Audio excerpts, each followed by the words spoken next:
सत श्री अकाल। मैं हाँ जसवीर ते टीवी पंजाब दे खबरां दे इस बुलेटिन च तुहाडा स्वागत है। सब तो पहलां एक नज़र पाउने आ अज दीआं खास खबरां ते।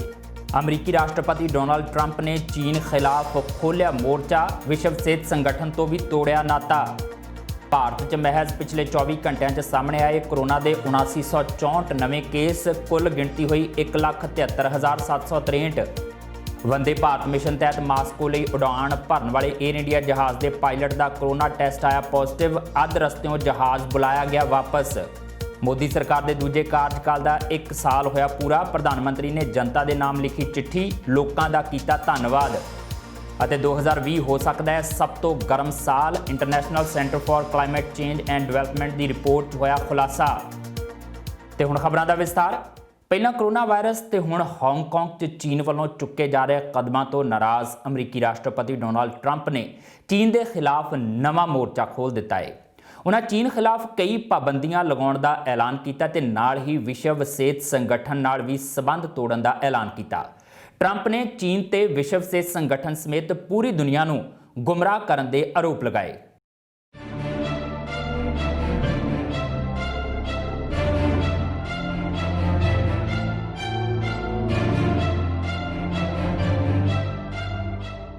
अमरीका च कोरोना के सब तो वध कहर तो खिजे अमरीकी राष्ट्रपति डोनाल्ड ट्रंप ने WHO नालों रिश्ता तोड़न का ऐलान करदियां चीन ते कई पाबंदियां लगा दित्तियां ने।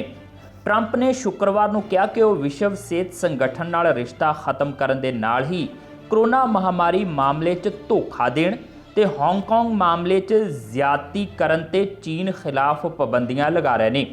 वाइट हाउस च ट्रंप ने पत्रकारों को कहा कि WHO कोरोना वायरस नूं शुरुआती पद्धर ते रोकण च नाकाम रहा। अमरीका ने WHO नूं दित्ती जाण वाली फंडिंग पहलां ही रोक दित्ती सी। ट्रंप ने कोरोना महामारी ते हांगकांग के मामले च चीन खिलाफ पाबंदियां लाउण दा ऐलान भी किया। डोनाल्ड ट्रंप ने चीन ते हमला करदिआं कहा कि चीन ने WHO नूं गुमराह किया है। चीन ने हमेशा चीज़ों को लुकाया है तो कोरोना मामले च चीन नूं जवाब देना पवेगा। उन्होंने कहा कि दुनिया चीन के अपराध की सज़ा भुगत रही है। चीन ने आलमी महामारी की शुरुआत की तो सानू लखां जानां गवा के इसकी सज़ा भुगतनी पई। The Chinese government has continually violated its promises to us and so many other nations. These plain facts cannot be overlooked or swept aside. The world is now suffering as a result of the malfeasance of the Chinese government. China's cover-up of the Wuhan virus allowed the disease to spread all over the world, instigating a global pandemic that has cost more than 100,000 American lives and over 1 million lives worldwide. Chinese officials ignored their reporting obligations to the World Health Organization and pressured the World Health Organization to mislead the world when the virus was first discovered by Chinese authorities. Countless lives have been taken and profound economic hardship has been inflicted all around the globe. They strongly recommended against me doing the early ban from China, but I did it anyway and was proven to be 100% correct. China has total control over the World Health Organization, despite only paying $40 million per year compared to what the United States has been paying, which is approximately $450 million a year. We have detailed the reforms that it must make and engage with them directly, but they have refused to act. Because they have failed to make the requested and greatly needed reforms, we will be today terminating our relationship with the World Health Organization and redirecting those funds to other worldwide and deserving urgent global public health needs. The world needs answers from China on the virus. We must have transparency. Donald Trump अमरीका च अध्ययन कर रहे चीनी खोजियां ते भी पाबंदियां लगा रहे हैं क्योंकि ये लोग अमरीका की सुरक्षा लिए खतरा ने। इस तो इलावा अमरीकी स्टॉक एक्सचेंज च सूचीबद्ध उन्हां कंपनियां खिलाफ कार्रवाई होगी जो अमरीकी कानूनों की पालना नहीं कर रही। ਵਪਾਰ ਤੇ ਟੂਰਿਜ਼ਮ ਦੇ ਖੇਤਰ 'ਚ ਹਾਂਗਕਾਂਗ ਨੂੰ ਮਿਲੇ ਵਿਸ਼ੇਸ਼ ਦਰਜੇ ਨੂੰ ਵਾਪਸ ਲਿਆ ਜਾ ਰਿਹਾ ਹੈ। ਟਰੰਪ ਦੇ ਇਸ ਕਦਮ ਨਾਲ ਚੀਨ ਅਤੇ ਅਮਰੀਕਾ 'ਚ ਦੂਰੀਆਂ ਵੱਧ ਸਕਦੀਆਂ ਨੇ ਤੇ ਜਵਾਬ 'ਚ ਚੀਨ ਵੀ ਅਮਰੀਕਾ ਤੇ ਕੁਝ ਪਾਬੰਦੀਆਂ ਲਗਾ ਸਕਦਾ ਹੈ। Bureau report, TV Punjab. Bharat 'ਚ ਕੋਰੋਨਾ ਵਾਇਰਸ ਦਾ ਕਹਿਰ ਲਗਾਤਾਰ ਵਧਦਾ ਜਾ ਰਿਹਾ ਹੈ। ਪਿਛਲੇ ਕਈ ਦਿਨਾਂ ਤੋਂ ਰੋਜ਼ਾਨਾ 6000 ਤੋਂ ਵੱਧ ਮਾਮਲੇ ਸਾਹਮਣੇ ਆ ਰਹੇ ਨੇ। ਸਿਹਤ ਮੰਤਰਾਲੇ ਦੇ ਤਾਜ਼ਾ ਅੰਕੜਿਆਂ ਮੁਤਾਬਕ ਦੇਸ਼ 'ਚ ਕੋਰੋਨਾ ਵਾਇਰਸ ਦੀ ਲਾਗ ਦੇ ਮਾਮਲੇ ਵੱਧ ਕੇ 1,73,763 ਹੋ ਗਏ ਨੇ। ਪਿਛਲੇ 24 ਘੰਟਿਆਂ ਦੌਰਾਨ ਕੋਰੋਨਾ ਵਾਇਰਸ ਦੇ 7,964 ਨਵੇਂ ਕੇਸ ਦਰਜ ਕੀਤੇ ਗਏ ਨੇ। ਦੇਸ਼ 'ਚ ਹੁਣ ਤੱਕ ਕੋਰੋਨਾ ਕਾਰਨ 4,971 ਮੌਤਾਂ ਹੋ ਚੁੱਕੀਆਂ ਨੇ। ਫਿਲਹਾਲ ਦੇਸ਼ ਵਿੱਚ 86,422 ਰੋਗੀਆਂ ਦਾ ਇਲਾਜ ਚੱਲ ਰਿਹਾ ਹੈ ਅਤੇ ਹੁਣ ਤੱਕ 82,370 ਵਿਅਕਤੀ ਇਸ ਰੋਗ ਤੋਂ ਠੀਕ ਹੋ ਚੁੱਕੇ ਨੇ। ਲਗਭਗ 42.99% ਮਰੀਜ਼ ਤੰਦਰੁਸਤ ਹੋ ਚੁੱਕੇ ਨੇ। ਜੌਨ ਹੌਪਕਿੰਸ ਯੂਨੀਵਰਸਿਟੀ ਦੇ ਅੰਕੜਿਆਂ ਮੁਤਾਬਕ ਭਾਰਤ ਮਹਾਮਾਰੀ ਤੋਂ ਸਭ ਤੋਂ ਵੱਧ ਪ੍ਰਭਾਵਿਤ ਦੁਨੀਆ ਦੇ ਦੇਸ਼ਾਂ ਦੀ ਸੂਚੀ 'ਚ 9ਵੇਂ ਸਥਾਨ ਤੇ ਪਹੁੰਚ ਗਿਆ ਹੈ। ਸਭ ਤੋਂ ਵੱਧ ਲਾਗ ਦੇ ਮਾਮਲਿਆਂ ਪੱਖੋਂ ਹੁਣ ਤੁਰਕੀ 10ਵੇਂ ਸਥਾਨ ਤੇ ਹੈ। ਦਿੱਲੀ 'ਚ ਵੀ ਲਗਾਤਾਰ 2 ਦਿਨਾਂ 'ਚ ਸਾਹਮਣੇ ਆਉਣ ਵਾਲੇ ਮਾਮਲਿਆਂ ਨੇ ਚਿੰਤਾ ਵਧਾਈ। ਦਿੱਲੀ 'ਚ 1106 ਨਵੇਂ ਮਾਮਲੇ ਸਾਹਮਣੇ ਆਉਣ ਤੋਂ ਬਾਅਦ ਹੁਣ ਤੱਕ ਕੁੱਲ ਕੋਰੋਨਾ ਮਰੀਜ਼ਾਂ ਦੀ ਗਿਣਤੀ ਵੱਧ ਕੇ 17,387 ਹੋ ਗਈ ਹੈ। ਉਧਰ ਅਰਵਿੰਦ ਕੇਜਰੀਵਾਲ ਨੇ ਅੱਜ ਇੱਕ ਪ੍ਰੈਸ ਕਾਨਫਰੰਸ ਕਰਕੇ ਦਾਅਵਾ ਕੀਤਾ ਹੈ ਕਿ ਉਹਨਾਂ ਦੀ ਸਰਕਾਰ ਵੱਲੋਂ ਕੋਰੋਨਾ ਨਾਲ ਲੜਨ ਲਈ ਪੁਖਤਾ ਪ੍ਰਬੰਧ ਕੀਤੇ ਗਏ ਨੇ ਤੇ ਉਹ ਕੋਰੋਨਾ ਤੋਂ ਵੀ 2 ਕਦਮ ਅੱਗੇ ਚੱਲ ਰਹੇ ਨੇ।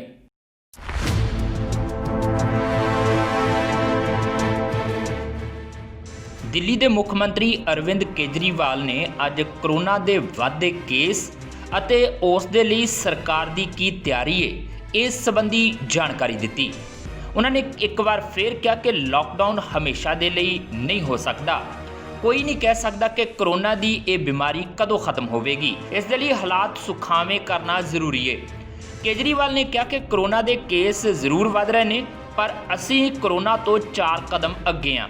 ਉਹਨਾਂ ਨੇ ਕਿਹਾ ਕਿ ਇਸ ਸਮੇਂ ਦਿੱਲੀ ਦੇ ਵਿੱਚ ਜ਼ਿਆਦਾਤਰ ਮਰੀਜ਼ਾਂ ਦਾ ਇਲਾਜ ਘਰ ਤੋਂ ਚੱਲ ਰਿਹਾ ਹੈ। ਹਸਪਤਾਲਾਂ ਦੇ ਵਿੱਚ ਸਿਰਫ 2100 ਮਰੀਜ਼ ਦਾਖਲ ਨੇ। आपको ये भरोसा दिलाना चाहता हूँ कि आपकी सरकार कोरोना से 4 कदम आगे चल रही है। जितनी ज़रूरत है उससे कहीं ज़्यादा इंतज़ाम हम आपके इलाज के लिए कर रहे हैं। हमारी पूरी सरकार इस टाइम कोरोना के मरीजों का इलाज करने की तरफ ध्यान दे रही है। पूरी कोशिश है कि कोरोना के मरीज अगर बढ़ भी रहे हैं तो वो ठीक हों और घर चले जाएं, ठीक हों और घर चले जाएं। तो मौत नहीं होनी चाहिए कोरोना की वजह से। इसको कम से कम रखने की हम पूरी कोशिश कर रहे हैं। और दूसरी चीज़, कोरोना की वजह से मान लीजिए 10,000 पेशेंट हो गए और हमारे पास 8,000 बेड हैं तो मेरे लिए चिंता का विषय है। आज दिल्ली में 17,386 अभी तक टोटल केस हुए। इनमें से केवल 2100 पेशेंट अस्पतालों में हैं, बाकी सब घरों के अंदर हैं। जो भी एक्टिव पेशेंट्स हैं घरों में हैं, घरों में इंतजाम कर रहे हैं, घरों में इलाज करा रहे हैं। 2100 पेशेंट अभी अस्पतालों में हैं और हमारे पास पिछले 1 हफ्ते में हमने इस पर काफ़ी काम किया है। आज की डेट में 6600 बेड कोरोना के, केवल कोरोना के लिए 6600 बेड का इंतजाम कर लिया है। ਕੇਜਰੀਵਾਲ ਨੇ ਦੱਸਿਆ ਕਿ ਅਸੀਂ ਇੱਕ ਐਪ ਬਣਾਉਣ ਦੇ ਵਿੱਚ ਸਫਲਤਾ ਹਾਸਲ ਕੀਤੀ ਹੈ ਜੋ ਦੱਸੇਗੀ ਕਿ ਕਿਸ ਹਸਪਤਾਲ ਦੇ ਵਿੱਚ ਕਿੰਨੇ ਬੈੱਡ ਨੇ ਤੇ ਕਿੰਨੇ ਵੈਂਟੀਲੇਟਰ ਨੇ। ਉਹ ਇਹ ਵੀ ਦੱਸੇਗੀ ਕਿ ਕਿੰਨੇ ਬੈੱਡ ਖਾਲੀ ਹੈ ਤੇ ਕਿੰਨੇ ਵੈਂਟੀਲੇਟਰ ਖਾਲੀ ਨੇ। ਇਹ ਐਪ ਸੋਮਵਾਰ ਨੂੰ ਲਾਂਚ ਕੀਤੀ ਜਾਵੇਗੀ। ਇਸ ਤੋਂ ਬਾਅਦ ਲੋਕਾਂ ਨੂੰ ਭਟਕਣਾ ਨਹੀਂ ਪਵੇਗਾ।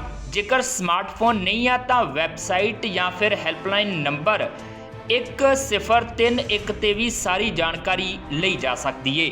एक तरफ तो हम कहते हैं जी बेड्स का खूब इंतज़ाम कर लिया, वेंटिलेटर का इंतज़ाम कर लिया, ऑक्सीजन का इंतज़ाम कर लिया, चिंता मत करो 6600 बेड्स का इंतज़ाम कर लिया। लेकिन अगर किसी के घर में कोई कोरोना का मरीज हो तो वो कहाँ जाए? उसे नहीं पता कि कौन से अस्पताल में कितने बेड खाली हैं, उसे नहीं पता कौन से अस्पताल में कितने वेंटिलेटर खाली हैं। कुछ मामले आए जिसमें कुछ लोगों को धक्के खाने पड़े, जानकारी का अभाव था।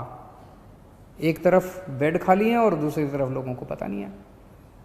तो इसके लिए मैंने पिछले हफ्ते आप लोगों को बताया था, एक ऐप बना रहे हैं, ऐप बन गया है, उसकी टेस्टिंग चल रही है। परसों सोमवार को उस ऐप को लॉन्च करेंगे। उस ऐप को आप डाउनलोड कर लेना। उस ऐप में आपको एक अस्पताल का डेटा मिलेगा कि इस अस्पताल में टोटल इतने बेड हैं, इतने खाली हैं, इस अस्पताल में टोटल इतने वेंटिलेटर हैं, इतने खाली हैं। ਕੇਜਰੀਵਾਲ ਨੇ ਦੱਸਿਆ ਕਿ 15 ਮਈ ਨੂੰ ਦਿੱਲੀ 'ਚ 8,500 ਕੇਸ ਸਨ ਤੇ ਅੱਜ 17,000 ਕੇਸ ਨੇ।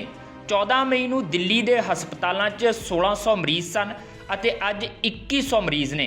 8,500 ਪੇਸ਼ੈਂਟ ਵਧੇ ਪਰ ਹਸਪਤਾਲ ਦੇ ਵਿੱਚ ਮਰੀਜ਼ਾਂ ਦੀ ਸੰਖਿਆ ਘਟੀ ਏ। ਦਿੱਲੀ 'ਚ ਜਿਨ੍ਹਾਂ ਲੋਕਾਂ ਨੂੰ ਕਰੋਨਾ ਹੋ ਰਿਹਾ ਏ ਉਹਨਾਂ ਦੇ ਵਿੱਚ ਜਾਂ ਤਾਂ ਬਹੁਤ ਮਾਮੂਲੀ ਲੱਛਣ ਨੇ ਜਾਂ ਫਿਰ ਹੈ ਨਹੀਂ। ਜ਼ਿਆਦਾਤਰ ਲੋਕ ਆਪਣੇ ਘਰਾਂ ਦੇ ਵਿੱਚ ਠੀਕ ਹੋ ਰਹੇ ਨੇ ਤੇ ਘਬਰਾਉਣ ਦੀ ਲੋੜ ਨਹੀਂ। Bureau report TV Punjab. Vande Bharat mission ਤਹਿਤ ਮਾਸਕੋ ਤੋਂ ਭਾਰਤੀ ਯਾਤਰੀਆਂ ਨੂੰ ਲੈਣ ਜਾ ਰਹੇ ਜਹਾਜ਼ ਦੇ ਪਾਇਲਟ ਦੇ ਕਰੋਨਾ ਪੋਜ਼ਿਟਿਵ ਹੋਣ ਦੀ ਪੁਸ਼ਟੀ ਹੁੰਦਿਆਂ ਹੀ ਅੱਜ 에ਅਰ ਇੰਡੀਆ ਦੇ ਜਹਾਜ਼ ਨੂੰ ਰਸਤੇ 'ਚੋਂ ਵਾਪਸ ਬੁਲਾ ਲਿਆ ਗਿਆ। ਦਰਅਸਲ ਪਾਇਲਟ ਦੀ ਕਰੋਨਾ ਰਿਪੋਰਟ ਪਹਿਲਾਂ ਗਲਤ ਪੜ੍ਹ ਲਈ ਗਈ ਸੀ ਤੇ ਜਦੋਂ ਫਲਾਈਟ ਮਾਸਕੋ ਲਈ ਨਿਕਲ ਗਈ ਤਾਂ ਕ੍ਰਾਸ ਚੈੱਕ ਕਰਨ ਦੌਰਾਨ ਪਾਇਲਟ ਦੇ ਪੋਜ਼ਿਟਿਵ ਹੋਣ ਦਾ ਪਤਾ ਲੱਗਾ, ਜਿਸ ਤੋਂ ਬਾਅਦ 에ਅਰ ਇੰਡੀਆ ਨੇ ਆਪਣੀ ਗਲਤੀ ਨੂੰ ਸੁਧਾਰਨ ਲਈ ਫਲਾਈਟ ਨੂੰ ਵਾਪਸ ਬੁਲਾ ਲਿਆ।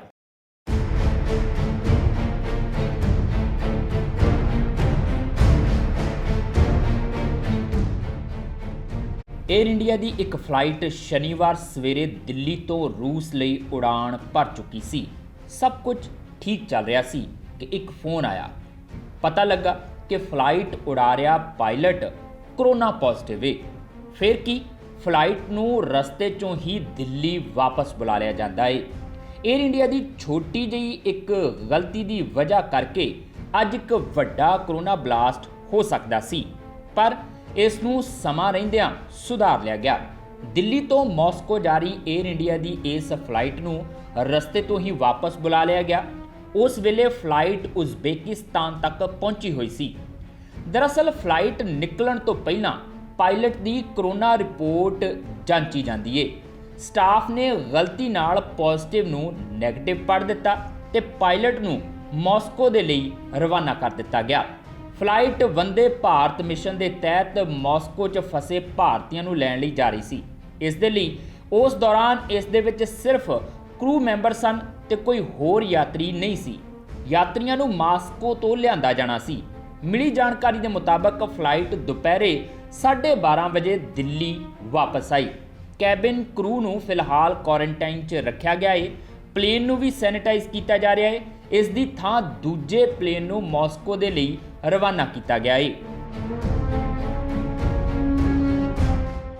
एयर इंडिया नाल जुड़े हुए सूत्रां ने इसनूं एक वड्डी गलती दस्सिया है, जिहड़ी कि काम च ज़्यादा प्रैशर के चक्कर दे विच होई है। ये दसदे हां कि रोज़ाना करीब 300 क्रू मैंबरां की टेस्टिंग हो रही है। इन्हां दा रिजल्ट एक्सल शीट ते लिख के आउंदा है। उसे विच ये गलती हो गई। बिना यात्रियों की यह फ्लाइट शनिवार सवेरे ही उड़ी सी। फ्लाइट नूं 2 घंटे बीत चुके सन, तद रिपोर्ट रिजल्ट नूं क्रॉस चैक किया गया तो पता लगा कि पायलट पॉजिटिव सी। पर इस मामले नूं लुकाउण दी थां एयर इंडिया ने सीधा पायलट नाल संपर्क किया ते उस नूं वापस आउण लई कहा। हुण तक वंदे भारत मिशन के तहत सैकड़े फ्लाइटां उड़ाईयां जा चुकियां ने। हर फ्लाइट तो पहला क्रू का कोरोना टेस्ट हुंदा है। Bureau report TV Punjab. ਅੱਜ ਭਾਰਤੀ ਜਨਤਾ ਪਾਰਟੀ ਤੇ ਪ੍ਰਧਾਨ ਮੰਤਰੀ ਨਰਿੰਦਰ ਮੋਦੀ ਦੀ ਅਗਵਾਈ ਹੇਠਲੀ ਐਨਡੀਏ ਸਰਕਾਰ ਦੇ ਦੂਜੇ ਕਾਰਜਕਾਲ ਦਾ ਪਹਿਲਾ ਸਾਲ ਮੁਕੰਮਲ ਹੋ ਗਿਆ ਹੈ। ਇਸ ਖਾਸ ਮੌਕੇ ਤੇ ਪ੍ਰਧਾਨ ਮੰਤਰੀ ਨੇ ਦੇਸ਼ ਦੀ ਜਨਤਾ ਦੇ ਨਾਂ ਇੱਕ ਚਿੱਠੀ ਲਿਖੀ, ਜਿਸ ਵਿੱਚ ਉਹਨਾਂ ਨੇ ਕਿਹਾ ਕਿ ਜੇ ਆਮ ਹਾਲਾਤ ਹੁੰਦੇ ਤਾਂ ਮੈਨੂੰ ਤੁਹਾਡੇ ਵਿਚਕਾਰ ਆ ਕੇ ਤੁਹਾਡੇ ਦਰਸ਼ਨ ਕਰਨ ਦਾ ਸੁਭਾਗ ਹਾਸਲ ਹੁੰਦਾ, ਪਰ ਕਰੋਨਾ ਵਾਇਰਸ ਕਾਰਨ ਹਾਲਾਤ ਅਜਿਹੇ ਬਣੇ ਹੋਏ ਨੇ, ਜਿਸ ਕਾਰਨ ਇਸ ਚਿੱਠੀ ਰਾਹੀਂ ਤੁਹਾਡਾ ਆਸ਼ੀਰਵਾਦ ਲੈਣ ਲਈ ਆਇਆ ਹਾਂ। ਪ੍ਰਧਾਨ ਮੰਤਰੀ ਮੋਦੀ ਨੇ ਆਪਣੀ ਚਿੱਠੀ ਦੇ ਵਿੱਚ ਪਹਿਲੇ ਕਾਰਜਕਾਲ ਦਾ ਜ਼ਿਕਰ ਕੀਤਾ। ਇਸ ਤੋਂ ਬਾਅਦ ਦੂਜੇ ਕਾਰਜਕਾਲ ਦੇ ਪਹਿਲੇ ਵਰ੍ਹੇ ਦੀਆਂ ਪ੍ਰਾਪਤੀਆਂ ਵੀ ਗਿਣਵਾਈਆਂ। ਮੋਦੀ ਨੇ ਜਨਤਾ ਦੇ ਨਾਂ ਚਿੱਠੀ ਰਾਹੀਂ ਲੋਕਾਂ ਨਾਲ ਸੰਵਾਦ ਰਚਾਇਆ। ਮੋਦੀ ਨੇ ਆਪਣੀ ਚਿੱਠੀ 'ਚ ਕਿਹਾ ਕਿ ਭਾਰਤੀ ਲੋਕਤੰਤਰ ਦੇ ਇਤਿਹਾਸ 'ਚ ਇੱਕ ਨਵਾਂ ਸੁਨਹਿਰੀ ਅਧਿਆਇ ਜੁੜਿਆ ਹੈ। ਦੇਸ਼ ਵਿੱਚ ਕਈ ਦਹਾਕਿਆਂ ਤੋਂ ਬਾਅਦ ਪੂਰਨ ਬਹੁਮਤ ਦੀ ਕਿਸੇ ਸਰਕਾਰ ਨੂੰ ਲਗਾਤਾਰ ਦੂਜੀ ਵਾਰ ਜਨਤਾ ਨੇ ਜ਼ਿੰਮੇਵਾਰੀ ਸੌਂਪੀ ਸੀ। ਇੰਜ ਅੱਜ ਦਾ ਦਿਨ ਮੇਰੇ ਲਈ ਮੌਕਾ ਹੈ ਕਿ ਤੁਹਾਨੂੰ ਝੁਕ ਕੇ ਨਮਨ ਕਰਾਂ। ਪੰਜਾਬ ਦੇ ਮੁੱਖ ਮੰਤਰੀ ਕੈਪਟਨ ਅਮਰਿੰਦਰ ਸਿੰਘ ਨੇ ਲੰਘੇ ਕੱਲ ਕਿਸਾਨਾਂ ਤੋਂ ਮੋਟਰਾਂ ਦੇ ਬਿੱਲ ਨਾ ਲੈ ਜਾਣ ਦੀ ਗੱਲ ਸਪਸ਼ਟ ਕਰਦਿਆਂ ਮੁਫਤ ਬਿਜਲੀ ਸਪਲਾਈ ਜਾਰੀ ਰੱਖਣ ਦੀ ਗੱਲ ਕਹੀ ਸੀ ਤੇ ਅੱਜ PSPCL ਨੇ ਪੰਜਾਬ ਦੇ ਲੋਕਾਂ ਨੂੰ ਰਾਹਤ ਦਿੰਦਿਆਂ ਬਿਜਲੀ ਬਿੱਲ ਭਰਨ ਦੀ ਮਿਤੀ ਦੇ ਵਿੱਚ ਵਾਧਾ ਕਰਨ ਦਾ ਐਲਾਨ ਕੀਤਾ ਹੈ। ਹੁਣ ਬਿਜਲੀ ਬਿੱਲ ਨਾ ਭਰਨ ਕਰਕੇ ਕਿਸੇ ਵੀ ਖਪਤਕਾਰ ਦਾ ਕਨੈਕਸ਼ਨ 15 ਜੂਨ 2020 ਤੱਕ ਨਹੀਂ ਕੱਟਿਆ ਜਾਵੇਗਾ।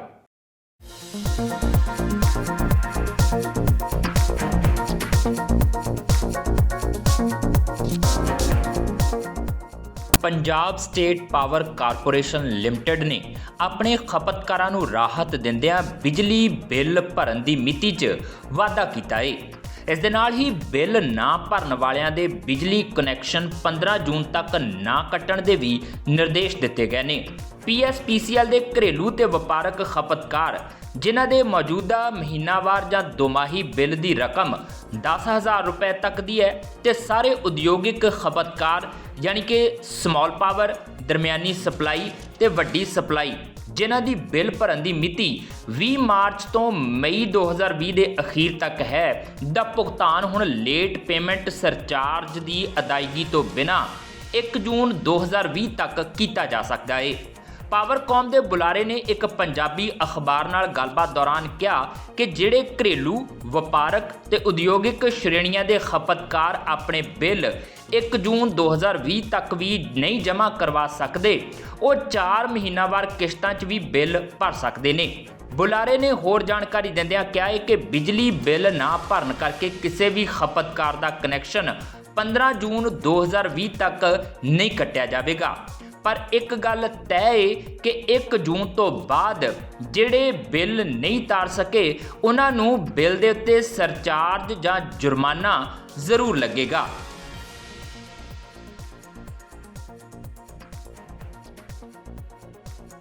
Bureau report TV Punjab.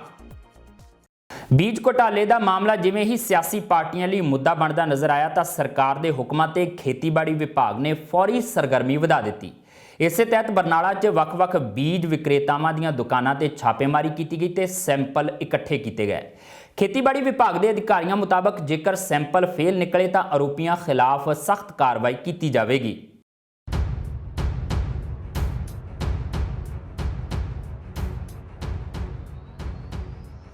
ਸੂਬੇ 'ਚ ਨਕਲੀ ਬੀਜਾਂ ਦਾ ਮਸਲਾ ਸਿਆਸੀ ਮੁੱਦਾ ਬਣਦਿਆਂ ਹੀ ਹੁਣ ਪੰਜਾਬ ਸਰਕਾਰ ਤੇ ਖੇਤੀਬਾੜੀ ਵਿਭਾਗ ਨੇ ਇਸ ਪਾਸੇ ਵੱਲ ਕਦਮ ਵਧਾਉਣੇ ਸ਼ੁਰੂ ਕਰ ਦਿੱਤੇ ਨੇ। ਬਰਨਾਲਾ ਦੇ ਵਿੱਚ ਖੇਤੀਬਾੜੀ ਵਿਭਾਗ ਦੇ ਵੱਲੋਂ ਸਰਕਾਰੀ ਹੁਕਮਾਂ ਤੋਂ ਬਾਅਦ ਵੱਖ-ਵੱਖ ਦੁਕਾਨਾਂ ਦੇ ਉੱਤੇ ਬੀਜਾਂ ਤੇ ਕੀੜੇਮਾਰ ਦਵਾਈਆਂ ਦੀ ਚੈਕਿੰਗ ਕੀਤੀ ਜਾ ਰਹੀ ਹੈ ਤੇ ਦਾਅਵਾ ਕੀਤਾ ਜਾ ਰਿਹਾ ਹੈ ਕਿ ਇਸ ਚੈਕਿੰਗ ਦੇ ਦੌਰਾਨ ਜੇ ਕੋਈ ਦੋਸ਼ੀ ਪਾਇਆ ਗਿਆ ਤਾਂ ਉਸ ਖਿਲਾਫ ਸਖਤ ਕਾਰਵਾਈ ਕੀਤੀ ਜਾਏਗੀ। ਖੇਤੀਬਾੜੀ ਵਿਭਾਗ ਦੇ ਅਧਿਕਾਰੀਆਂ ਮੁਤਾਬਕ ਸਰਕਾਰ ਦੇ ਹੁਕਮਾਂ ਤੋਂ ਬਾਅਦ ਬਰਨਾਲੇ ਦੀਆਂ 10 ਦੁਕਾਨਾਂ ਤੇ ਬੀਜ, ਖਾਦ, ਕੀੜੇਮਾਰ ਦਵਾਈਆਂ ਦੀ ਚੈਕਿੰਗ ਕੀਤੀ ਗਈ ਹੈ ਤੇ 3 ਸੈਂਪਲ ਬੀਜਾਂ ਦੇ, 4 ਸੈਂਪਲ ਖਾਦ ਦੇ ਲੈ ਗਏ ਨੇ ਤੇ ਜੇ ਇਹਨਾਂ ਦੇ ਵਿੱਚੋਂ ਕਿਸੇ ਵੀ ਦੁਕਾਨ ਦੇ ਸੈਂਪਲ ਨਕਲੀ ਪਾਏ ਗਏ ਤਾਂ ਉਸ ਦੁਕਾਨਦਾਰ ਨੂੰ ਬਖਸ਼ਿਆ ਨਹੀਂ ਜਾਏਗਾ। ਜ਼ਿਲ੍ਹੇ ਬਰਨਾਲੇ 'ਚ 3 ਟੀਮਾਂ ਅੱਜ ਬਣਾਈਆਂ ਸੀਗੀਆਂ। ਤਿੰਨਾਂ ਬਲਾਕਾਂ 'ਚ ਸਾਂਝੀ ਜਿਹੜੀ ਚੈਕਿੰਗ ਅੱਜ ਚੱਲ ਰਹੀ ਹੈ। ਅਸੀਂ ਸਾਂਝੇ ਤੌਰ ਤੇ ਤਕਰੀਬਨ ਹੈਗੀ 10 ਦੁਕਾਨਾਂ ਦੀ ਚੈਕਿੰਗ ਕੀਤੀ, ਜਿਨ੍ਹਾਂ ਦੇ ਵਿੱਚੋਂ ਅਸੀਂ ਜਿਹੜੇ 4 ਸੈਂਪਲ ਹੈ ਉਹ ਖਾਦਾਂ ਦੇ ਲਏ ਤੇ 3 ਸੈਂਪਲ ਆ ਉਹ ਬੀਜਾਂ ਦੇ ਲਏ ਆ ਤੇ ਇਸ ਤੋਂ ਇਲਾਵਾ ਜਿਹੜੀਆਂ ਬਾਕੀ ਦੁਕਾਨਾਂ ਨੇ ਉਹਨਾਂ ਸਾਰੀਆਂ ਦਾ ਰਿਕਾਰਡ ਆ ਜਿਹੜਾ ਚੈੱਕ ਕਰਿਆ ਗਿਆ। ਖਾਸ ਤੌਰ ਤੇ ਸਰਕਾਰ ਵੱਲੋਂ ਹਦਾਇਤਾਂ ਸੀ ਕਿ ਜਿਹੜਾ ਹੈਗਾ ਝੋਨਾ ਆਪਣਾ PR 128 ਤੇ 129 ਉਹਦੀ ਪੰਜਾਬ 'ਚ ਕਾਫੀ ਗਲਤ ਤਰੀਕੇ ਨਾਲ ਜਾਂ ਵੱਧ ਰੇਟ 'ਤੇ ਵੇਚਣ ਦੀ ਸਮੱਸਿਆ ਆਈ ਸੀ। ਉਹਦੇ ਸੰਬੰਧ 'ਚ ਅੱਜ ਜਿਹੜੀ ਅਸੀਂ ਚੈਕਿੰਗ ਕੀਤੀ, ਕਿਸੇ ਵੀ ਦੁਕਾਨਦਾਰ ਤੋਂ ਇੱਥੇ PR 128 ਜਾਂ 129 ਝੋਨਾ ਜਿਹੜਾ ਉਹ ਕਿਸੇ ਦੇ ਵੀ ਸਟਾਕ 'ਚ ਨਹੀਂ ਸੀ। ਦੂਜੇ ਪਾਸੇ ਦੁਕਾਨਦਾਰਾਂ ਦਾ ਕਹਿਣਾ ਆ ਕਿ ਉਹਨਾਂ ਵੱਲੋਂ ਆਪਣੀਆਂ ਦੁਕਾਨਾਂ ਦੇ ਉੱਤੇ ਖੇਤੀਬਾੜੀ ਵਿਭਾਗ ਵੱਲੋਂ ਜਾਰੀ ਕੀਤੇ ਗਏ ਦਿਸ਼ਾ ਨਿਰਦੇਸ਼ਾਂ ਦੇ ਮੁਤਾਬਕ ਹੀ ਕੰਮ ਕੀਤਾ ਜਾ ਰਿਹਾ ਤੇ ਕਿਸੇ ਕਿਸਮ ਦਾ ਕੋਈ ਵੀ ਨਕਲੀ ਬੀਜ ਨਹੀਂ ਵੇਚਿਆ ਜਾ ਰਿਹਾ। ਬਹੁਤ ਵਧੀਆ ਕੀਤਾ ਜੀ ਇਹਨਾਂ ਨੇ, ਬਹੁਤ ਹੀ ਜ਼ਿਮੀਂਦਾਰ ਵਾਸਤੇ ਬਹੁਤ ਫਾਇਦੇ ਵਾਲੀ ਗੱਲ ਹੈ। ਜ਼ਿਮੀਂਦਾਰਾਂ ਦੀ ਲੁੱਟ ਸੁੱਟ ਨਹੀਂ ਹੋਣੀ ਚਾਹੀਦੀ। 128 129 ਝੋਨਾ ਸਾਡੇ ਹਿਸਾਬ ਨਾਲ ਬਰਨਾਲੇ 'ਚ ਕਿਸੇ ਨੇ ਵੀ ਨਹੀਂ ਵੇਚਿਆ ਔਰ ਨਾ ਸਾਡੇ ਕੋਲੇ ਹੈਗਾ, ਨਾ ਅਸੀਂ ਵੇਚਿਆ, ਨਾ ਅਸੀਂ ਵੇਚਣਾ। गौरतलब है कि बीज घोटाले की जांच नूं लैके विरोधी पार्टियां लगातार सूबा सरकार नूं घेर रहीआं ने ते इस मामले के दोषियों खिलाफ सख्त कार्रवाई कीते जाण दी मंग की जा रही है। सरकार ने दबाव दे विच आउंदिआं हुण जिथे एक पासे इस मामले की जांच लई सिट का गठन कर दिता है, उत्थे ही दूजे पासे सूबे दे विच वख-वख दुकानां दे उत्ते छापेमारियां करके चैकिंग भी की जा रही है। Bureau report TV Punjab. Jalandhar ਦੇ ਉੱਚਾ ਪਿੰਡ 'ਚ ਕੋਆਪਰੇਟਿਵ ਸੁਸਾਇਟੀ ਦੇ ਮੁਲਾਜ਼ਮਾਂ ਵੱਲੋਂ ਲੋਕਾਂ ਦੀ ਕਰੋੜਾਂ ਦੀ ਜਮ੍ਹਾਂ ਪੂੰਜੀ ਦਾ ਘਪਲਾ ਕਰਕੇ ਫਰਾਰ ਹੋਣ ਦਾ ਮਾਮਲਾ ਸਾਹਮਣੇ ਆਇਆ ਹੈ। ਇਸ ਮੁੱਦੇ ਨੂੰ ਉਠਾਉਂਦਿਆਂ ਅਕਾਲੀ ਵਿਧਾਇਕ ਪਵਨ ਕੁਮਾਰ ਟੀਨੂ ਨੇ ਇਸ ਦੇ ਤਾਰ ਚੰਡੀਗੜ੍ਹ ਨਾਲ ਜੁੜੇ ਹੋਣ ਦਾ ਦਾਅਵਾ ਕੀਤਾ ਹੈ।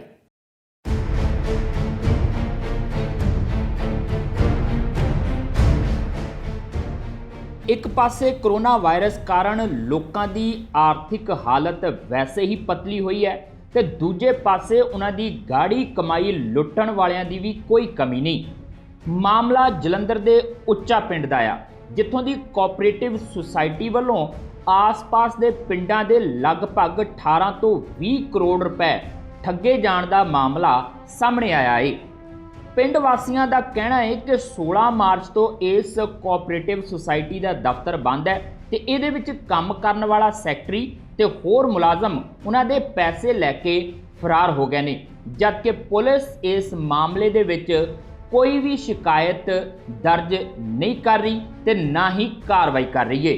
ਮਾਮਲਾ ਜੀ ਸਾਡੇ ਪਿੰਡ ਦੀ ਸੁਸਾਇਟੀ ਆ ਉੱਚਾ ਪਿੰਡ ਤੋਂ, ਸਾਡੇ ਸਤਪਾਲ ਸੀਗਾ ਸੈਕਟਰੀ ਤੇ ਉਹ ਤਕਰੀਬਨ 16 ਮਾਰਚ ਦਾ ਇਹ ਜਿੱਦਾਂ ਘਪਲਾ ਕਰਕੇ ਜਿੱਦਾਂ ਫਰਾਰ ਹੋਇਆ। 16 ਮਾਰਚ ਨੂੰ ਤਕਰੀਬਨ ਸੁਸਾਇਟੀ ਦੇ ਵਿੱਚ ਐਪਲੀਕੇਸ਼ਨ ਲਿਖ ਕੇ ਦੇ ਗਿਆ ਸੀਗਾ ਤੇ 21 ਤਰੀਕ ਤੱਕ ਤੇ ਦੂਸਰੇ ਦਿਨ ਜਿਹੜਾ ਦੂਜਾ ਆਪਣੇ ਸੀਗਾ ਉਹਨਾਂ ਦੇ ਨਾਲ ਆਪਣੇ ਸੇਲਜ਼ਮੈਨ ਸੀਗਾ ਤਾਂ ਉਹਨੇ ਦੂਸਰੇ ਦਿਨ ਦੱਸਿਆ ਵੀ ਉਹ ਸੈਕਟਰੀ ਜਿਹੜਾ ਫਰਾਰ ਹੋ ਗਿਆ ਪੈਸੇ ਲੈ ਕੇ। ਤੁਹਾਡੇ ਕਿੰਨੇ ਪੈਸੇ ਸੀਗੇ? 45 ਲੱਖ ਰੁਪਈਆ ਸੀਗਾ ਜੀ। ਤੇ ਹੁਣ ਕੀ ਕਹਿ ਰਿਹਾ? ਹੁਣ ਕੁਛ ਨਹੀਂ, ਕੋਈ ਇੱਕ ਤਾਂ ਕੋਈ ਆਪਣੇ ਪੁਲਿਸ ਨੇ ਵੀ ਕੋਈ ਐਕਸ਼ਨ ਨਹੀਂ ਲਿਆ ਅਜੇ ਤੱਕ ਵੀ। ਤਕਰੀਬਨ ਜਿੰਨੀ ਵੀ ਸਾਡੇ ਜਨਤਾ ਹੈਗੀ ਹੈ, ਗਰੀਬ ਜਨਤਾ ਨੇ ਪੈਸਾ ਜਮ੍ਹਾਂ ਕਰਾਇਆ ਕੋਈ 18-20 ਕਰੋੜ ਰੁਪਈਆ ਹੈ ਤੇ ਜਿਹਦੇ ਵਿੱਚ ਤਕਰੀਬਨ ਕੋਈ ਵੀ ਐਕਸ਼ਨ ਨਹੀਂ ਹੈ ਤੱਕ ਵੀ। ਉਹਦੀ ਫੈਮਿਲੀ ਤੇ ਕੋਈ ਐਕਸ਼ਨ ਨਹੀਂ ਲੈ ਰਿਹਾ, ਕੋਈ ਵੀ ਕਿਸੇ ਪਾਸੇ ਕੋਈ ਇਦਾਂ ਦੀ ਜਾਣੀ ਕਿ ਇਹਨਾਂ ਨੇ ਕੋਈ ਐਕਸ਼ਨ ਨਹੀਂ ਲਿਆ ਹੈਗਾ। ਸਾਡੇ ਕਾਪੀਆਂ ਤੇ 4.5 ਲੱਖ ਰੁਪਈਆ, ਬਾਕੀ ਵੈਸਟਰਨ ਯੂਨੀਅਨ ਤੇ ਮੇਰਾ 51,541 ਰੁਪਈਆ ਆਏ ਸੀਗੇ। ਇੱਕ 12 ਤਰੀਕ ਨੂੰ ਆਏ ਸੀਗੇ, ਇੱਕ 15 ਤਰੀਕ ਨੂੰ ਆਏ ਸੀਗੇ ਤੇ ਅਸੀਂ ਜਿੱਦਾਂ ਅੱਗੇ ਵੀ ਉਹਨਾਂ ਨੂੰ ਮੈਸੇਜ ਕਰ ਦਈਦਾ ਸੀਗਾ ਵੀ ਤੁਸੀਂ ਸਾਡੇ ਪੈਸੇ ਕਾਪੀ ਤੇ ਅਕਾਊਂਟ ਕਰਨੇ ਜਾਂ ਕਿੱਦਾਂ। ਉਦੋਂ ਵੀ ਮੈਂ ਇਸ ਤਰ੍ਹਾਂ ਹੀ ਕੀਤਾ, ਜਿੱਦਾਂ 29,532 ਰੁਪਈਆ ਆਏ ਆ ਤਾਂ ਉਹਨੇ ਮੈਨੂੰ ਓਕੇ ਲਿਖ ਦਿੱਤਾ, ਕਹਿੰਦਾ ਹਾਂ ਮੈਂ ਠੀਕ ਹੈ ਕਰ ਦਿੰਦਾ। ਫਿਰ ਮੈਂ ਤਾਂ ਉਹਦੇ ਕੋਲ ਗਈ ਨਹੀਂ, ਨਾ ਮੈਂ ਕਾਪੀ ਤੇ ਕਰਾਇਆ ਨਾ ਮੈਂ ਦੂਜੇ ਕਰਾਇਆ। ਫਿਰ ਮੇਰਾ ਦੂਜੇ ਦਿਨ 15 ਤਰੀਕ ਨੂੰ 22,032 ਰੁਪਈਆ ਆਇਆ, ਉਹ ਵੀ ਮੈਂ ਉਹਨੂੰ ਮੈਸੇਜ ਕਰਤਾ। ਅੱਗੇ ਵੀ ਅਸੀਂ ਇੱਦਾਂ ਹੀ ਕਰੀਦਾ ਸੀ ਘਰੋਂ ਹੀ, ਜਿੱਦਾਂ ਉਹ ਕਾਪੀ ਤੇ ਕਰ ਦਿੰਦਾ ਸੀਗਾ ਤਾਂ ਉਹ ਵੀ ਪੈਸੇ ਫਿਰ ਸਾਨੂੰ ਉਹਨੇ ਓਕੇ ਲਿਖ ਦਿੱਤਾ ਵੀ ਮੈਸੇਜ ਦੇਖ ਲਿਆ ਹੈ। ਤਾਂ ਬਾਅਦ ਵਿੱਚ ਸਾਨੂੰ 17 ਤਰੀਕ ਨੂੰ ਪਤਾ ਲੱਗ ਗਿਆ ਵੀ ਸਤਪਾਲ ਚਲ ਗਿਆ। ਇਸ ਸਭ ਦਰਮਿਆਨ ਅਕਾਲੀ ਦਲ ਦੇ ਵਿਧਾਇਕ ਪਵਨ ਟੀਨੂ ਵੀ ਬਕਾਇਦਾ ਇਹਨਾਂ ਖਾਤਾ ਧਾਰਕਾਂ ਦਾ ਹਾਲ ਚਾਲ ਪੁੱਛਣ ਲਈ ਗਏ, ਜਿਨ੍ਹਾਂ ਨੇ ਆਰੋਪ ਲਾਇਆ ਕਿ ਇਹ ਪਹਿਲਾ ਮਾਮਲਾ ਨਹੀਂ ਹੈ। ਇਸ ਤੋਂ ਪਹਿਲਾਂ ਵੀ ਸੰਘਵਾਲ ਕੋਆਪਰੇਟਿਵ ਸੁਸਾਇਟੀ ਤੇ ਉਸ ਤੋਂ ਬਾਅਦ ਲੋਹਾਰਾ ਝਾੜਕੇ ਦੀ ਸੁਸਾਇਟੀ ਵੀ ਇਸੇ ਤਰੀਕੇ ਨਾਲ ਭੋਲੇ ਭਾਲੇ ਲੋਕਾਂ ਨਾਲ ਫਰਾਡ ਕਰਕੇ ਫਰਾਰ ਹੋ ਚੁੱਕੀ ਹੈ ਤੇ ਇਸ ਲੁੱਟ ਦੇ ਸਿੱਧੇ ਤਾਰ ਚੰਡੀਗੜ੍ਹ ਨਾਲ ਜੁੜਦੇ ਨੇ। ਇਸ ਲਈ ਇਸ ਮਾਮਲੇ ਦੀ ਜਾਂਚ ਕੀਤੀ ਜਾਣੀ ਚਾਹੀਦੀ ਹੈ। ਪਿੰਡ ਉੱਚਾ ਕੋਆਪਰੇਟਿਵ ਸੁਸਾਇਟੀ ਆ ਸਾਡੇ ਹਲਕੇ ਦੀ ਜਲੰਧਰ ਦੀ। ਇਹਦੇ ਵਿੱਚ ਕੋਆਪਰੇਟਿਵ ਸੁਸਾਇਟੀ ਦੇ ਸੈਕਟਰੀ ਸਤਪਾਲ ਤੇ ਉਹਦੇ ਨਾਲ ਕੋਆਪਰੇਟਿਵ ਮਹਿਕਮੇ ਦੇ ਹੋਰ ਅਧਿਕਾਰੀ, ਮੁਲਾਜ਼ਮ, ਇੰਸਪੈਕਟਰ, ਆਡੀਟਰ, ਇਹਨਾਂ ਨੇ ਰਲ ਕੇ ਪਿੰਡਾਂ ਦੇ ਜਿਹੜੇ ਖਾਤਾ ਧਾਰਕ ਆ ਉਹਨਾਂ ਦੇ ਨਾਲ ਲਗਭਗ 18 ਤੋਂ 20 ਕਰੋੜ ਰੁਪਏ ਦਾ ਘਪਲਾ ਕੀਤਾ। ਇਹ ਭੋਲੇ ਭਾਲੇ ਗਰੀਬ ਲੋਕ ਆਪਣੀ ਸੇਵਿੰਗ ਵਾਸਤੇ, ਕਿਸੇ ਨੇ ਕੋਈ ਬੱਚਾ ਬਾਹਰ ਭੇਜਣਾ ਪੜ੍ਹਾਈ ਲਈ, ਕਿਸੇ ਨੇ ਕੋਈ ਇਲਾਜ ਕਰਾਉਣਾ, ਕਿਸੇ ਦੀ ਬੇਟੀ ਦਾ ਵਿਆਹ ਆ, ਉਹਦੇ ਵਾਸਤੇ ਸੇਵਿੰਗ ਕਰਕੇ ਰੱਖਦੇ ਸੀ ਤਾਂ ਉਹ ਸੇਵਿੰਗ ਕੋਆਪਰੇਟਿਵ ਸੁਸਾਇਟੀ ਦੇ ਕੋਲ ਜਮ੍ਹਾਂ ਕਰਾਉਂਦੇ ਸੀ। ਲੇਕਿਨ ਹੋਇਆ ਇਹ, ਕੋਆਪਰੇਟਿਵ ਸੁਸਾਇਟੀ ਦਾ ਸੈਕਟਰੀ ਤੇ ਉਹਦੇ ਨਾਲ ਹੋਰ ਬੰਦੇ ਮਹਿਕਮੇ ਦੇ, ਉਹਨਾਂ ਨੇ ਇਹਨਾਂ ਕੋਲੋਂ ਪੈਸਾ ਪਿਛਲੇ ਲੰਬੇ ਸਾਲਾਂ ਤੋਂ ਜਮ੍ਹਾਂ ਕਰਾਉਂਦੇ ਰਹੇ ਤੇ ਹੁਣ ਉਹ ਭੱਜ ਗਿਆ ਲੈ ਕੇ ਪੈਸੇ। ਸੋ ਇਹਦੇ ਵਿੱਚ ਕਾਫੀ ਦਿਨਾਂ ਤੋਂ ਇਹ ਰੌਲਾ ਚੱਲ ਰਿਹਾ ਆ। ਮਹਿਕਮੇ ਨੇ ਹਾਲੇ ਤੱਕ ਕੋਈ ਕੰਮ ਨਹੀਂ ਕੀਤਾ। ਇਹਦੇ ਵਿੱਚ ਰਿਟਨ 'ਚ ਕੰਪਲੇਂਟ ਹੋਈ ਆ, ਮਹਿਕਮੇ ਦੇ ਕੁਝ ਅਧਿਕਾਰੀ ਉਹਦਾ ਰਿਕਾਰਡ ਜਿਹੜਾ ਆ ਸੁਸਾਇਟੀ ਦਾ ਲੈ ਗਏ ਆ ਤੇ ਹਾਲੇ ਤੱਕ ਕੋਈ ਕਾਰਵਾਈ ਤਾਂ ਨਹੀਂ ਹੋਈ। ਸਾਡੀ ਇਹ ਮੰਗ ਆ ਕਿ ਉਹ ਜਿਹੜਾ ਪੈਸਾ ਆ ਉਹਦੀ ਪੂਰੀ ਬਹੁਤ ਡੀਪ ਜਾਂਚ ਹੋਣੀ ਮੰਗਦੀ ਇਹ ਚੀਜ਼। ਫਿਲਹਾਲ ਇਸ ਸਾਰੇ ਮਾਮਲੇ ਦੀ ਬਕਾਇਦਾ ਪਵਨ ਟੀਨੂ ਦੇ ਵੱਲੋਂ ਪੁਲਿਸ ਅਧਿਕਾਰੀਆਂ ਨੂੰ ਸ਼ਿਕਾਇਤ ਕੀਤੀ ਗਈ ਹੈ ਤੇ ਪੁਲਿਸ ਅਧਿਕਾਰੀਆਂ ਨੇ ਇਸ ਮਾਮਲੇ ਦੀ ਜਾਂਚ ਦਾ ਭਰੋਸਾ ਦਿੱਤਾ ਆ। ਹੁਣ ਦੇਖਣਾ ਹੋਏਗਾ ਕਿ ਇਸ ਸਭ ਦੇ ਵਿੱਚ ਆਰੋਪੀ ਕਰਮਚਾਰੀਆਂ ਦੇ ਖਿਲਾਫ ਕਿਹੋ ਜਿਹੀ ਕਾਰਵਾਈ ਕੀਤੀ ਜਾਂਦੀ ਏ। ਜਲੰਧਰ ਤੋਂ ਜਤਨ ਮਰਵਾਹਾ ਦੇ ਨਾਲ bureau report TV Punjab. Corona ਦੇ ਵੱਧ ਰਹੇ ਮਾਮਲੇ ਤੇ ਸਿਹਤ ਵਿਭਾਗ ਵੱਲੋਂ ਜਾਰੀ ਨਵੇਂ ਦਿਸ਼ਾ ਨਿਰਦੇਸ਼ਾਂ ਤੇ ਕਾਰਵਾਈ ਕਰਦਿਆਂ ਜਲੰਧਰ ਪੁਲਿਸ ਨੇ ਸਖਤੀ ਵਧਾ ਦਿੱਤੀ ਹੈ। ਪੁਲਿਸ ਨੇ ਨਿਯਮ ਤੋੜਨ ਵਾਲਿਆਂ ਤੋਂ ਮੋਟਾ ਜੁਰਮਾਨਾ ਵਸੂਲਣਾ ਸ਼ੁਰੂ ਕਰ ਦਿੱਤਾ ਹੈ ਤੇ ਇਸ ਦੇ ਲਈ ਪੁਲਿਸ ਦੇ ਵੱਡੇ ਅਫਸਰ ਖੁਦ ਮੈਦਾਨ 'ਚ ਉਤਰ ਆਏ ਨੇ।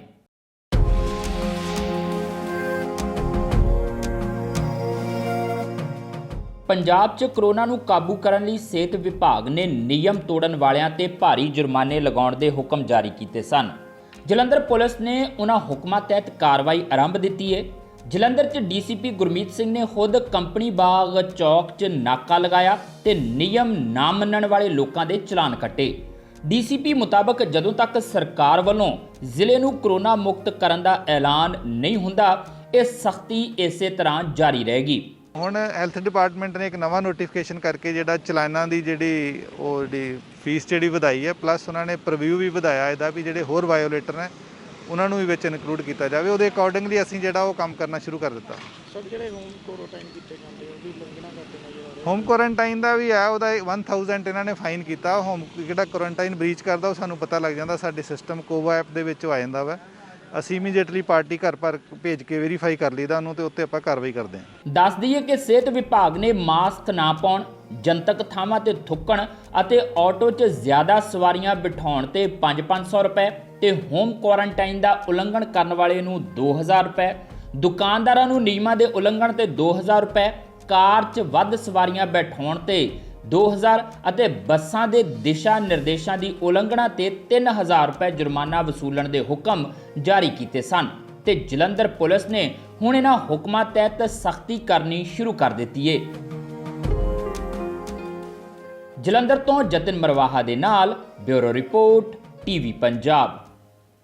ਤੇ ਜਾਂਦੇ ਜਾਂਦੇ ਝਾਤ ਪਾਉਂਦੇ ਆ ਮੌਸਮ ਦੇ ਹਾਲ ਤੇ। International centre for climate change and development the report 'ਚ ਖਦਸ਼ਾ ਪ੍ਰਗਟਾਇਆ ਗਿਆ ਹੈ ਕਿ ਸਾਲ 2020 ਹੁਣ ਤੱਕ ਦਾ ਸਭ ਤੋਂ ਗਰਮ ਸਾਲ ਹੋ ਸਕਦਾ ਹੈ। ਰਿਪੋਰਟ ਮੁਤਾਬਕ ਭਿਆਨਕ ਗਰਮੀ ਦਾ ਸਭ ਤੋਂ ਵੱਧ ਅਸਰ ਉੱਤਰੀ ਗੋਲਾ ਅਰਧ 'ਚ ਪੈਣ ਵਾਲੇ ਦੇਸ਼ਾਂ ਉੱਤੇ ਪਵੇਗਾ। ਭਾਰਤ, ਬੰਗਲਾਦੇਸ਼ ਸਮੇਤ ਇਹਨਾਂ ਦੇਸ਼ਾਂ 'ਚ ਆਉਣ ਵਾਲੇ ਹਫ਼ਤਿਆਂ ਦੌਰਾਨ ਲੂ ਦਾ ਕਹਿਰ ਹੋਰ ਤੇਜ਼ ਹੋਵੇਗਾ। ਭਾਰਤ ਤੇ ਬੰਗਲਾਦੇਸ਼ ਪਿੱਛੇ ਜਿਹੇ ਅਮਫਾਨ ਤੂਫਾਨ ਦਾ ਸਾਹਮਣਾ ਕਰ ਚੁੱਕੇ ਨੇ, ਜਿਸ ਕਾਰਨ ਕਈ ਰਾਜਾਂ 'ਚ ਵਿਆਪਕ ਤਬਾਹੀ ਹੋਈ ਹੈ। ਰਿਪੋਰਟ ਮੁਤਾਬਕ ਦੱਖਣੀ ਗੋਲਾ ਅਰਧ ਸਮੇਤ ਦੁਨੀਆ ਦੇ ਹੋਰ ਹਿੱਸੇ ਵੀ ਬਹੁਤ ਇੰਤਹਾ ਕਿਸਮ ਦੀਆਂ ਮੌਸਮੀ ਘਟਨਾਵਾਂ ਦਾ ਸਾਹਮਣਾ ਕਰ ਰਹੇ ਨੇ। ਪੂਰਬੀ ਅਫਰੀਕਾ ਦੇ ਕੁਝ ਹਿੱਸਿਆਂ ਨੂੰ ਇਸ ਵੇਲੇ ਭਾਰੀ ਮੀਂਹ ਤੋਂ ਬਾਅਦ ਤਬਾਹਕੁਨ ਹੜ੍ਹ ਤੇ ਜ਼ਮੀਨ ਖਿਸਕਣ ਦਾ ਖਤਰਾ ਮਹਿਸੂਸ ਕਰਨਾ ਪੈ ਰਿਹਾ ਹੈ।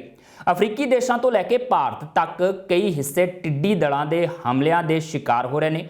ਮਾਹਿਰਾਂ ਮੁਤਾਬਕ ਕਾਰਬਨ ਨਿਕਾਸੀ ਕਾਰਨ ਤੂਫਾਨ, ਲੂ ਤੇ ਅੱਗ ਦਾ ਖਤਰਾ ਵੱਧਦਾ ਹੈ। ਵਧੇਰੇ ਤਾਪਮਾਨ ਦੇ ਲੰਮਾ ਸਮਾਂ ਜਾਰੀ ਰਹਿਣ ਨਾਲ ਲੂ ਪੈਦਾ ਹੁੰਦੀ ਹੈ, ਜੰਗਲਾਂ 'ਚ ਅੱਗ ਲੱਗ ਸਕਦੀ ਹੈ ਤੇ ਇਸ ਵਰੇ ਇਹ ਖਤਰਾ ਵੱਧ ਰਹੇਗਾ। ਇਹ ਸਨ ਹੁਣ ਤੱਕ ਦੀਆਂ ਖਬਰਾਂ ਤੇ ਜਾਂਦੇ ਜਾਂਦੇ ਇੱਕ ਵਾਰ ਫਿਰ ਨਜ਼ਰ ਪਾਉਂਦੇ ਹਾਂ ਮੁੱਖ ਖਬਰਾਂ ਤੇ। ਅਮਰੀਕੀ ਰਾਸ਼ਟਰਪਤੀ ਡੋਨਾਲਡ ਟਰੰਪ ਨੇ ਚੀਨ ਖਿਲਾਫ ਖੋਲ੍ਹਿਆ ਮੋਰਚਾ, ਵਿਸ਼ਵ ਸਿਹਤ ਸੰਗਠਨ ਤੋਂ ਵੀ ਤੋੜਿਆ ਨਾਤਾ। ਭਾਰਤ 'ਚ ਮਹਿਜ਼ ਪਿਛਲੇ 24 ਘੰਟਿਆਂ 'ਚ ਸਾਹਮਣੇ ਆਏ ਕੋਰੋਨਾ ਦੇ 7964 ਨਵੇਂ ਕੇਸ, ਕੁੱਲ ਗਿਣਤੀ ਹੋਈ 1,73,763। ਵੰਦੇ ਭਾਰਤ ਮਿਸ਼ਨ ਤਹਿਤ ਮਾਸਕੋ ਲਈ ਉਡਾਣ ਭਰਨ ਵਾਲੇ 에ਅਰ ਇੰਡੀਆ ਜਹਾਜ਼ ਦੇ ਪਾਇਲਟ ਦਾ ਕੋਰੋਨਾ ਟੈਸਟ ਆਇਆ ਪੋਜ਼ਿਟਿਵ, ਅੱਧ ਰਸਤਿਓਂ ਜਹਾਜ਼ ਬੁਲਾਇਆ ਗਿਆ ਵਾਪਸ। ਮੋਦੀ ਸਰਕਾਰ ਦੇ ਦੂਜੇ ਕਾਰਜਕਾਲ ਦਾ 1 ਸਾਲ ਹੋਇਆ ਪੂਰਾ, ਪ੍ਰਧਾਨ ਮੰਤਰੀ ਨੇ ਜਨਤਾ ਦੇ ਨਾਮ ਲਿਖੀ ਚਿੱਠੀ, ਲੋਕਾਂ ਦਾ ਕੀਤਾ ਧੰਨਵਾਦ। ਅਤੇ 2020 ਹੋ ਸਕਦਾ ਹੈ ਸਭ ਤੋਂ ਗਰਮ ਸਾਲ, international centre for climate change and development the report 'ਚ ਹੋਇਆ ਖੁਲਾਸਾ। ਇਸ ਦੇ ਨਾਲ ਹੀ ਆਪਣੇ ਜਸਵੀਰ ਨੂੰ ਦਿਓ ਇਜਾਜ਼ਤ ਤੇ ਦੇਖਦੇ ਰਹੋ ਟੀਵੀ ਪੰਜਾਬ।